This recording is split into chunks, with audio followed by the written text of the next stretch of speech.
There is a kind of suffering we rarely name. It is not the pain of loss, though loss is part of it. It is not the ache of loneliness, though loneliness walks alongside it.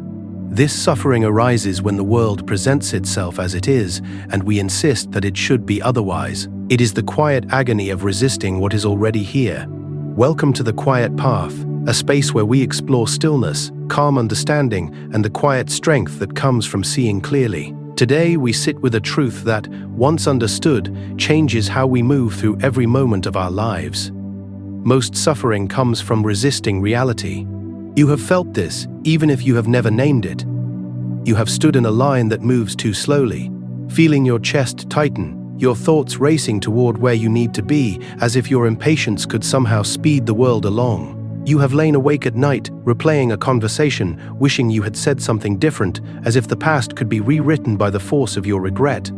You have watched rain fall on a day you wanted sunshine, and felt a heaviness settle over you, not because of the rain itself, but because it was not what you wanted. This is resistance. This is the root of so much of what we call suffering. Reality does not bend to our preferences, it moves according to its own nature, unfolding without consultation, without asking permission. The sun rises when it rises. The seasons turn. People act according to their own understanding, their own wounds, their own desires. Circumstances arrive unannounced, and we, standing in the midst of all this, often find ourselves pushing against it, as if we could halt the river's flow by standing in its path. But the river does not stop. It moves around us, over us, through us.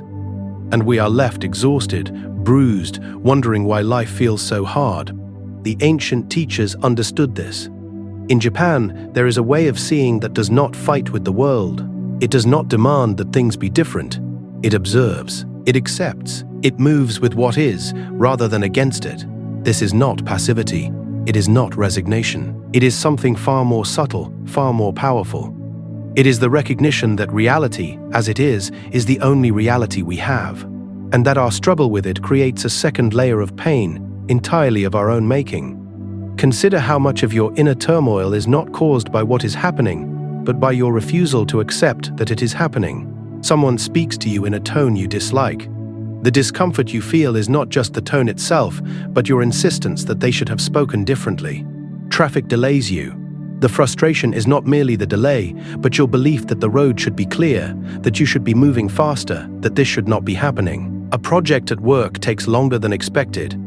The stress is not only the extended timeline, but your resistance to the fact that things sometimes take longer than we plan. In each case, there are two experiences. The first is what is happening. The second is your argument with what is happening, and it is the second that drains you.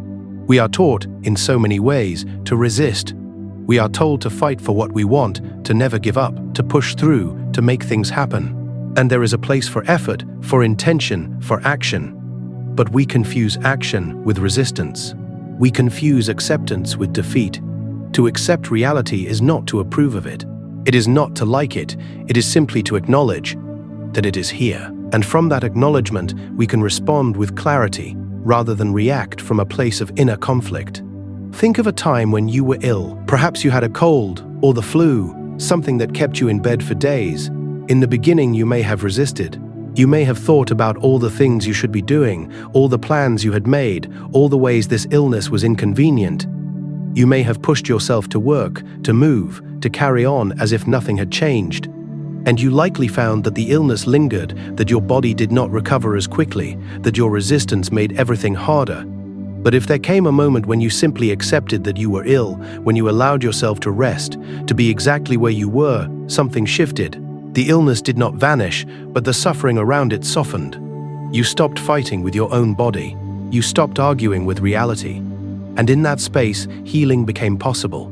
This is true for so much more than illness. It is true for disappointment, for change, for the ways people behave, for the passage of time, for the ending of things we wish could continue, for the arrival of things we wish had never come. When we resist these realities, we create a kind of internal friction, a grinding of gears that produces heat but no movement. We exhaust ourselves without changing anything. The situation remains as it is, but we are worn down by our own refusal to see it clearly. There is an old story, told in different forms across different traditions. A farmer's horse runs away. His neighbor says, "This is terrible news." The farmer replies, "Maybe." The next day, the horse returns, bringing with it several wild horses. The neighbor says, "This is wonderful news." The farmer replies, "Maybe." The farmer's son tries to tame one of the wild horses and breaks his leg. The neighbor says, "This is terrible news." The farmer replies, "Maybe." Then war comes to the region, and all the young men are conscripted, but the farmer's son is spared because of his broken leg. The neighbor says, "This is wonderful news." The farmer replies, "Maybe." The farmer in this story is not indifferent. He is not cold or detached. He is simply not adding his judgment, his resistance, his demands that reality be other than it is. He sees what is happening. He allows it to unfold. And in that allowing, there is a kind of freedom. He is not carried away by the highs or crushed by the lows. He remains steady, present, responsive. This is the gift of acceptance.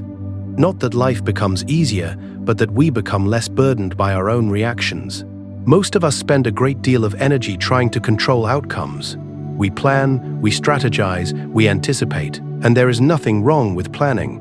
But we forget that outcomes depend on countless factors beyond our influence. The weather changes. Other people make choices. Circumstances shift. And when the outcome differs from what we imagined, we suffer. Not because the outcome is inherently bad, but because it is not what we wanted. We mistake our preferences for requirements. We believe that our happiness depends on things being a certain way. And so we tie our peace to conditions that are, by their nature, unstable. This is why anxiety lives in so many of us. Anxiety is the mind's attempt to control what cannot be controlled. It rehearses conversations that have not happened. It imagines disasters that may never come. It replays mistakes as if analysis could undo them. It builds elaborate scenarios, trying to prepare for every possibility as if readiness could eliminate uncertainty. But uncertainty is woven into the fabric of existence. No amount of mental preparation can change that. And so anxiety spins and spins, a wheel turning in place, exhausting us without ever arriving anywhere. When you notice anxiety rising, pause. Ask yourself what you are resisting. Often, you will find that you are resisting the fact that you do not know what will happen. You are resisting the possibility that things will not go as you hope. You are resisting the reality that you cannot control all the variables. And in that moment, if you can soften even slightly, if you can acknowledge that you do not need to know, that you do not need to control, that you can meet whatever comes when it comes, the anxiety loosens its grip, not because the future has changed, but because you have stopped demanding guarantees from a world that offers none. There is a difference between letting go and giving up. Giving up is a collapse, a surrender born of defeat. Letting go is a release, a recognition that holding on was never helping. When you let go of your resistance to reality, you do not become passive. You become available to see clearly, available to respond wisely, available to act from a place of calm rather than panic. This is where true power lives. Not in forcing the world to match your expectations, but in meeting the world as it is, with open eyes and steady hands. Consider the breath. You do not have to make yourself breathe. Your body knows how. But when you are anxious, you may notice that your breathing becomes shallow, tight, as if you are trying to control even this. And the more you try to control it, the more strained it becomes. But if you simply allow the breath to move as it wants to move, if you stop interfering, it finds its own rhythm again, deep, slow, natural. This is a small example of a much larger truth. When we stop resisting, when we stop trying to force and fix and manage every detail, life finds its rhythm. Not always the rhythm we would choose, but a rhythm nonetheless. This does not mean we do nothing. It does not mean we accept cruelty or injustice or harm. There are times when action is necessary. Times when we must speak, must move, must change what can be changed. But even in action, there is a quality of acceptance. We accept that the situation is what it is. We accept that our action may or may not produce the result we want. We accept that we can only do what we can do. And from that acceptance, our action becomes cleaner, more focused, less entangled with our ego's need to be right, or to win, or to have things go a certain way. Think of a skilled craftsman, shaping wood. The wood has a grain, a nature. The craftsman does not fight the grain, he works with it. He understands that the wood will split if he forces it, that it will resist if he does not respect its nature. And so he moves carefully, attentively, allowing the wood to guide him as much as he guides it. The result is something beautiful, something strong. This is how we might move through life.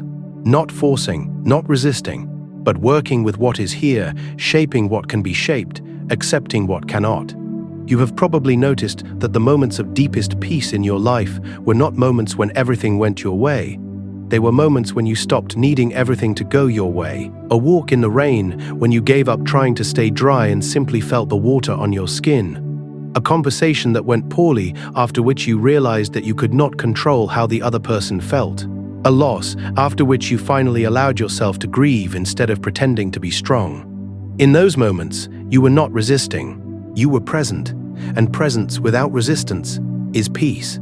The mind does not like this teaching. The mind wants to believe that if we just think hard enough, plan well enough, worry thoroughly enough, we can avoid pain.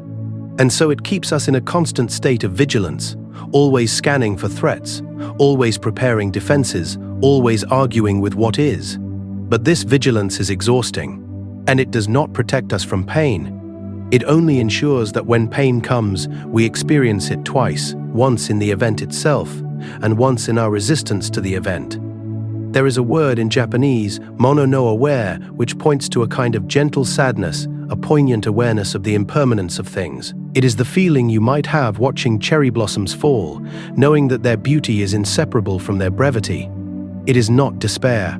It is not bitterness. It is a clear-eyed recognition that everything passes. And in that recognition, there is a strange tenderness, a willingness to appreciate what is here precisely because it will not always be here. This is acceptance at its deepest. Not only accepting what is, but accepting that what is will change, will end, will give way to something else. And finding peace not in spite of this, but because of it. When you resist reality, you place yourself outside of life. You stand apart, judging, comparing, wishing. And from that distance, you miss what is actually here. The texture of the moment, the small details, the way light falls, the sound of a voice, the feeling of your own body, breathing, alive. Resistance is a kind of absence.